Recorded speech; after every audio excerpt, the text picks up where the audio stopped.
झिया हाँ आज पखाल दिवस पखाल कथा करना हो ठीक अच्छे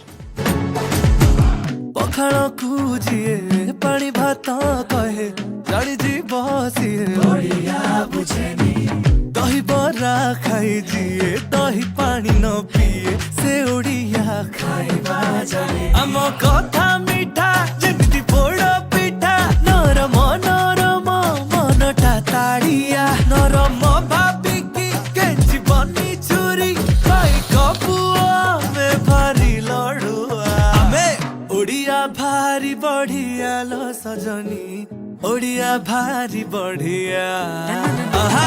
ओडिया